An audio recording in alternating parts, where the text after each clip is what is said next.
Hello students, welcome back to my YouTube channel. पहले video में हमने डिस्कस किया था अप्रोच नंबर 1।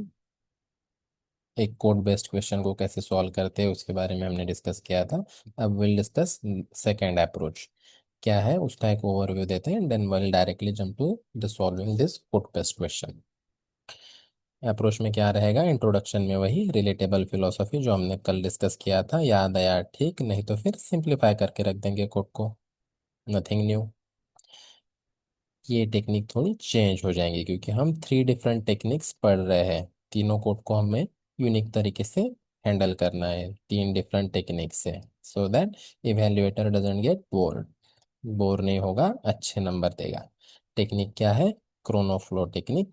इसके और में जाएंगी रोल प्ले टेक्निक। और में क्यों जाएंगी आगे डिस्कस करेंगे।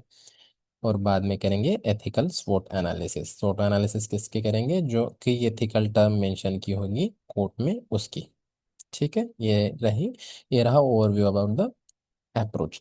अब will try to implement this technique to solve this code based question. उसके पहले देख लेते हैं कोड क्या है। कोड कहता है I care only for the spirit, when that is right everything will be righted by itself. किनका कोट है? स्वामी विवेकानंद जी का।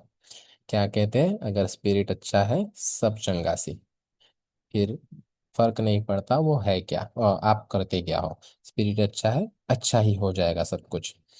अब डायरेक्टली इसको डिस्कस करने की वजह वजह हम ट्राई करेंगे स्पिरिट का मतलब क्या है वो ढूंढने की।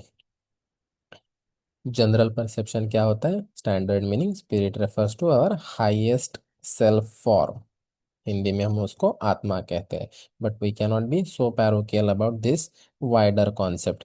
वाइडर क्यों है? क्योंकि इसके बहुत सारे मीनिंग है, इसमें से कुछ ये है।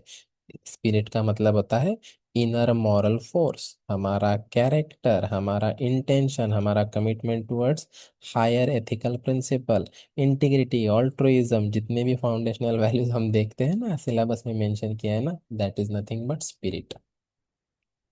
ठीक। सो ये होता है ट्रू मीनिंग ऑफ स्पिरिट। अब हम देखते हैं इंट्रोडक्शन कैसा होगा हमारा।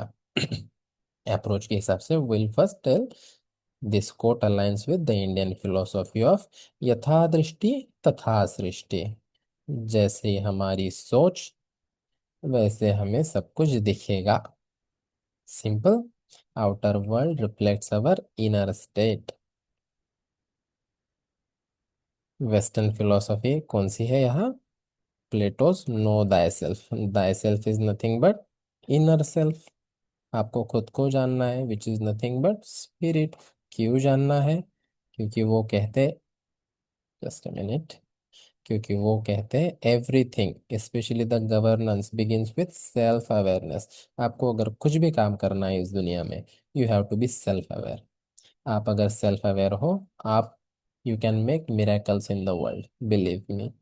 और ये तो प्लेटो भाई साहब भी बोल रहे हैं। गवर्नेंस का वर्ड क्यों डाला इसमें? क्योंकि उन्होंने द रिपब्लिक लिखा है। दूसरा, आपको भी गवर्नमेंट सर्वेंट बनना है तो ये वर्ड इम्पोर्टेंट है, इसलिए फिट बैठ रहा है। सो ये दोनों में से जो फिलोसॉफी आपको याद आई वो लिखना, नहीं आई डू नॉट वरी, इसका सिंप्लीफिकेशन दे देंगे कोट का। कोट का सिंप्लीफिकेशन क्या है? The quote emphasises that inner transformation, मतलब स्पिरिट की बात कर रहे हैं हम, is the root of all external progress. ये अगर हमने सही दिशा में ट्रांसफॉर्म कर लिया तो ये पैनेशिया है, ऐसा कोट का कहना है। Everything will be righted by itself. दोनों में से जो भी आपको अच्छा लगा वो करना। मैं चाहता हूँ आप इस पे इसको डेवलप करने की कोशिश करो। क्यों? क्योंकि ये बहुत कम लोग लिखते हैं। कम लोग लिखेंगे तो ज़्यादा नंबर मिलने के चांसेस है, क्योंकि you will fall in that unique वाला कैटेगरी। ओके। नाउ बॉडी में क्या करेंगे? क्रोनोफ्लो टेक्निक। क्रोनोफ्लो टेक्निक किसको लगानी है? जो कि एथिकल प्रिंसिपल मेंशन किया है कोर्ट में, विच इज नथिंग बट स्पिरिट। उसको लगाएंगे क्रोनोफ्लो टेक्निक। मतलब स्पिरिट का relevance past present future in तीनों के कालखंड में हमें देना पड़ेगा। इसको बोलेंगे क्रोनोफ्लो टेक्निक। पास्ट के बारे में अगर लिखेंगे तो हमें हिस्ट्री का एग्जाम्पल देना पड़ेगा। प्रेजेंट के बारे में लिखेंगे पॉलिटिकल गवर्नेंस पॉलिटिक्स, इसके बारे में का एग्जाम्पल देना पड़ेगा फ्यूचर। के बारे में लिखेंगे तो टेक्नोलॉजी या फिर एनवायरनमेंट का। ऐसा कोई हार्ड एंड फास्ट रूल है क्या? बिल्कुल नहीं। You can choose your own field, यहाँ जो लिखना है आप लिख सकते हो, बट ऑफ कोर्स पास्ट में हिस्ट्री का ही एग्जाम्पल देना चाहिए आपको, क्योंकि वही फिट होता है। चलो now we will discuss this chronoflow technique with the help of some examples. Past में अशोका का transformation post Kalinga war, he became a spiritual person, the righteous person, the virtuous person, no violence, no extremism, no brutal punishments. उसके बाद क्या फायदा हुआ? उनका empire stable हो गया। He reformed his empire with the policy of spiritualism, जो कि धम्मा के बारे में कहती है। अब फायदा क्या हुआ? वो तो चले गए, अब लगभग 2,500 साल हो गए, बट अभी भी हमारे जहन में जिंदा है, अभी भी हमारे हिस्ट्री के बुक्स में उनको मेंशन किया जाता, अभी भी उनके धम्मा वाली पॉलिसी पे रिसर्च चल रहा है। रेलेवेंस देखो, 2,500 साल के बाद भी है। रीजन? राजे महाराजे तो बहुत हो चुके हैं, बट उनके जैसा स्पिरिचुअल बंदा बहुत कम हुए इस दुनिया में। इसीलिए you have to be right at it. Spirit हमारा अच्छा होना चाहिए, हमारा कैरेक्टर अच्छा होना चाहिए, इंटेंट क्लियर होना चाहिए, एथिकल होना चाहिए, मॉरल होना चाहिए। रेलेवेंस पता चल गया। प्रेजेंट के बारे में अगर हम बताएंगे तो यह एक केस है। स्वच्छ भारत मिशन में अगर हम सिर्फ मैकेनिज्म पे बात करते कि हाँ मैं फंडिंग कर दूंगा, ऑफिसर्स गांव गांव में भेज दूंगा, मैं सीसीटीवी लगाऊंगा so that people will abide by this new policy, क्या वो होता successful? Answer would be no. क्यों? क्योंकि हम अगर कुछ जबरदस्ती से किसी के साथ करवाने की कोशिश करते हैं ना, वो एफेमेरल होता है इन नेचर, वो शॉर्ट पीरियड ऑफ टाइम के लिए रहता है, वो ऐसा पेरिनियल नहीं बनता, वो सस्टेनेबल नहीं होता। सस्टेनेबल होने के लिए हमें रूट कॉज को एड्रेस करना होता, which is nothing but mind set, and mind set is nothing but spirit. We change the spirit, we change people's mind set towards hygiene, towards cleanliness, तब जाके स्वच्छ भारत मिशन सक्सेसफुल हुआ। आज 99% से ज़्यादा विलेजेस ओडीएफ है। हालांकि ये गवर्नमेंट का फिगर है, ये सब बड़ा चढ़ा के है, बट स्टिल 10 साल पहले की अगर आप स्थिति देखोगे और आज की स्थिति देखोगे, उसमें जमीन आसमान का फर्क है। Why? Because of the spirit, हमने लोगों का माइंड सेट चेंज किया।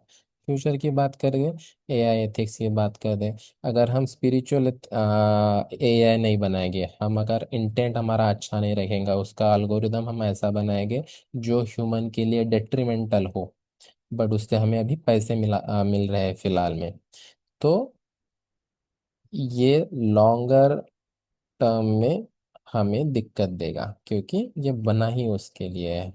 अभी हम सिर्फ प्रॉफिट पे फोकस कर रहे हैं instead of ethics, instead of moral principle. हमारा इंटेंशन एआई के प्रति अच्छा नहीं है, बट हमने अगर स्पिरिट को ध्यान में रखते हुए, मद्देनजर रखते हुए एआई को बनाया, सॉरी, एआई को बनाया, तो AI will serve humanity, it will be beneficial, simple. So ये हो गए 3 एग्जांपल्स। अब ये टेक्निक यूज कब करनी है? जब कहता है, कोर्ट का क्वेश्चन कहता है कि what this quote means to you, तब हम ये टेक्निक यूज कर सकते हैं। बट अगर क्वेश्चन कहेगा कि what this quote means to you in present context, तो क्या पास्ट और फ्यूचर के बारे में लिखना सही होगा? तो हम ऐसे समय में क्या करेंगे? ये टेक्निक तो फेल हो जा रही है, तो अब हम यूज करेंगे रोल प्ले वाली टेक्निक। रोल प्ले में क्या करेंगे? एक केस स्टडी बनाएंगे which will be relevant to the present issues, ऐसी कोई भी नहीं बनाएंगे। और ऑफ कोर्स केस स्टडी बनाओगे तो आपका सोर्स क्या रहेगा? जो प्रेजेंट प्रेजेंट इश्यूज है वही, उसमें डिलेमा हाईलाइट करेंगे, उसका रिजोल्यूशन करेंगे with the help of the court itself. कब? जब प्रेजेंट कंटेक्स्ट वाली बात होगी। प्रेजेंट कंटेक्स्ट में आपको पता है, tribal eviction on regular basis होता है। सिनारियो क्या बनाएंगे हम? एक डीएम साहब है, उनको ऊपर से प्रेशर है कि माइनिंग प्रोजेक्ट को आपको इम्प्लीमेंट करना है क्योंकि जीडीपी को बूस्ट मिलेगा, बट आपको पता है उसकी कॉस्ट क्या है? Displacement of tribal. डिलेमा क्या होगा? Material benefit but at ethical cost. क्या है? Destroys tribal livelihoods and ecology to.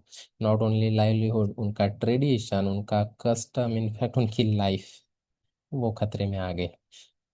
अब आपके पास है कोट, कोट में बताया है स्पिरिट के बारे में। Use this to solve the dilemma. कैसे यूज करेंगे बताएंगे उनको। We will resolve this using विवेकानंद's quote। क्या कहेंगे? The DM should reflect on his inner values which are nothing but justice, compassion, sustainability। जो सिलेबस में मेंशन किया है ना, उसके बारे में कोई दो तीन वैल्यूज, उसके रिलेटेड कोई भी दो तीन वैल्यूज यहाँ मेंशन कर दो। Instead of blind approval, we will or he should modify the plan so that he can include tribal people in decision making। उनका consent भी important है। इकोलॉजिकल रिस्टोरेशन, एक ये भी हर्ट हो रहा है ना, एक एनवायरनमेंट, उसका रेस्टोरेशन, उसके लिए एक डेडिकेटेड पॉलिसी। फेयर रिहाब, ये सबसे इम्पोर्टेंट होता है। अब फेयर रिहाब का मतलब ये नहीं कि आप यहाँ से लोगों को हटाओगे और उनको 2 BHK फ्लैट दे दोगे किसी शहर में नजदीक वाले, नहीं। फेयर रिहैब का मतलब होता है उनको ऐसी जगह रिहैबिलिटेट करो जहाँ they will feel home like. क्या वो शहर में फील करेंगे? डेफिनेटली नहीं। कहाँ वो फील कर सकते हो होम लाइक? जहाँ नेचर हो। So their new site should be in the lap of nature only. It my point. हमने बता दिया रोल प्ले, हमने बता दिया डिलेमा, हमने रेजोल्यूशन दे दिया with the help of court itself. ये होगा आधा पेज। इंट्रोडक्शन हो गया आधा पेज, अब एक ही पेज भर गया। अब फिलहाल आपको कम से कम आधा तो भी लिखना है। इसके लिए हम क्या करेंगे? स्वोट एनालिसिस। है क्या ये? आपको पता है, कॉलेज में हमें इसके बारे में बहुत बार पढ़ाया जाता है, बट रेयरली पीपल राइट। अब स्वोट एनालिसिस किसी कोड की अगर कर दोगे ना आप, एग्जामिनर सच्ची में खुश हो जाएगा, because very few people are doing this. Again I am telling you, पिछले 2.5 साल से मैं पेपर चेक कर रहा हूँ, rarely I saw anyone doing स्वोट एनालिसिस। और है बड़ी सिंपल, ऐसा भी कुछ नहीं है। किसकी करेंगे? जो कि एथिकल प्रिंसिपल मेंशन किया है in the code itself, spirit, उसकी करेंगे। स्ट्रेंथ क्या है स्पिरिट की? It encourages inner ethics over superficial compliance. मान लो आप एक कंपनी के सीईओ हो, आपका इंटेंशन क्लियर है कि नहीं, लोगों को मदद करनी चाहिए। क्या आपको सीएसआर करने के लिए किसी लॉ की ज़रूरत है, किसी अथॉरिटी की ज़रूरत है आपको इन्फोर्समेंट करवाने के लिए? डेफिनेटली नहीं। लॉ तो कहता है 5 करोड़ के ऊपर अगर नेट प्रॉफिट है तो ही आपको करना है, बट अगर मान लो आपका 1 करोड़ भी है तो भी आप डोनेशन कर दोगे, चैरिटी कर दोगे। क्यों? क्योंकि आपका स्पिरिट बड़ा प्योर है। ये हो गई स्ट्रेंथ। वीकनेस की बात करते हैं। वीकनेस बड़ी अच्छी बात है इसके, देख लीजिए। मिस इंटरप्रिटेशन का रिस्क है। Some may use spirit to justify inaction. नहीं, let the karma fix it. हम वैसे भी रीजंस तो ढूंढते ही है ना काम ना करने के लिए, और ब्यूरोक्रेट बन गए तो और भी ज्यादा। ये तो रेडीमेड रीजन मिल गया हमें। ना ना ना, we are spiritual sir and we believe in the law of karma. Let the universe recalibrate itself. Universe justice ला लेगा खुद ब खुद। ये एक दिक्कत इसकी है, वीकनेस है। दूसरी है, it requires deep self awareness which is very difficult in today's time. Brain rot होए जा रहा है क्या, हम स्पिरिचुअल बनेंगे रे? ओके। Now opportunity. अपॉर्चुनिटी क्या है? देख लो आप, वैल्यू बेस्ड एजुकेशन अगर हम ऐसे एनईपी में डाल देंगे, ऐसी पॉलिसी एजुकेशन की ऐसी बनाएंगे विच इज वैल्यू ड्रिवन, विकसित भारत हम 2047 के पहले ही बन जाएंगे, बिकॉज हमने ह्यूमन रिसोर्स पे काम कर लिया। क्यों? क्योंकि हमारा स्पिरिट अच्छा है, हमारा इंटेंट अच्छा है। हमने डिसाइड कर लिया कि अभी आने वाली जितनी भी पीढ़ियाँ होगी, जनरेशन है, उनके कैरेक्टर्स अच्छे होने चाहिए। उसके रिलेटेड हमने एजुकेशन पॉलिसी बनाई, हम विकसित भारत बन जाएंगे जल्द से जल्द। थ्रेट क्या है इसके? मटेरियलिज्म बढ़ रहा है। 80,000 का तो दोस्त जूता आता है, इसमें तो लोगों के घर बिके जा रहे हैं। ऐसे बड़े कॉम्पिटिटिव मटेरियलिस्टिकली ड्रिवन वर्ल्ड में हम स्पिरिचुअल बन पाएंगे? Very difficult sir, very difficult. क्यों? इंस्टाग्राम खोलो, यूट्यूब खोलो, फेसबुक खोलो, जहाँ नहीं वहाँ जाओ, हर कोई बात कर रहा है। मैंने गाड़ी लिया, मैंने BMW लिया, मैंने पेंट हाउस लिया, मैंने इस स्टॉक में डाला, मैंने ये किया। हर कोई is talking about the tangible से मैं कहूँगा materialistic things, possession, price possession की बात हो रही है। ऐसे में स्पिरिचुअल बनना is very difficult. So this is a threat to what, to the key ethical principle given in the quote which is spirit. ऐसे में अच्छा कैरेक्टर बनाना is very difficult sir and madams, right.